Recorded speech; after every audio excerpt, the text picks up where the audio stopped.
Good morning. Good morning. So I'm going to be observing your Geometry 1 class tomorrow. So I just have a couple questions to ask you. Okay. How do you view this class?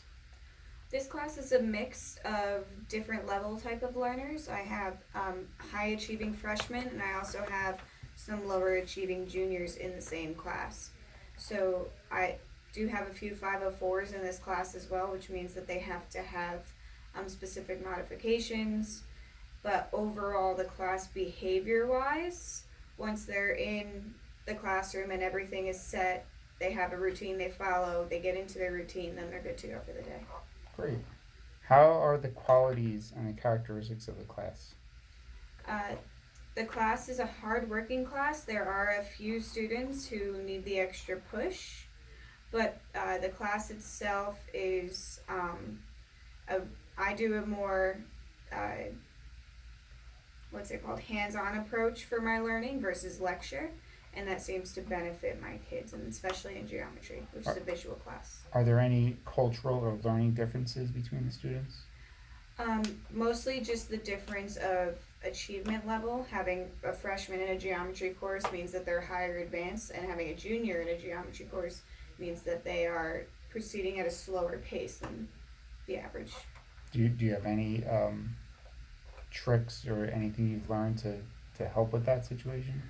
Some things that I do is if I notice that a kid is struggling, I make them come in for like a lunch detention the day of the quiz, and they have to come in with me and they go over their review one-on-one versus as the entire class from the day before. So that must really help some students. Yes, it does.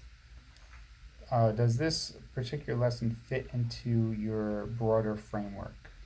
Yes, it does, because this lesson it involves angles, and the angles are going to be used later on as well when we're talking about shapes and what type of angles can create a shape, and just being able to clarify what type of angles are needed for different shapes, which is going to be used. So for geometry, that's the foundation Yes, of everything. it is the So foundation of everything. This is a very important class then. Yes. What problems are you likely to be encountered?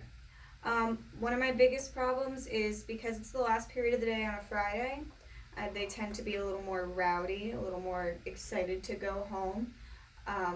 Also, my lesson has them getting up and moving a lot, which should help with that, but it can also make them even more excited that they're almost done with school, so that would be one of the potential issues. So like moving the desks and bumping Mhm. into each other and Yes. getting up and going to the board. Mm-hmm.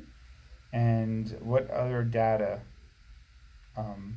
should I collect for you? What would you like?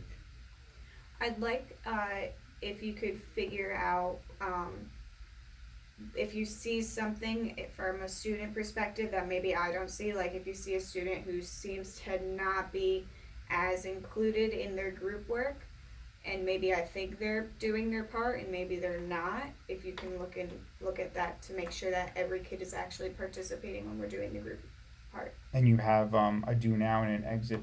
Yes, I have a do now and I have an exit slip. The exit slips I do are online on Google Classroom. Awesome. All right. Well, thank you very much, and I look forward to your lesson. Oh,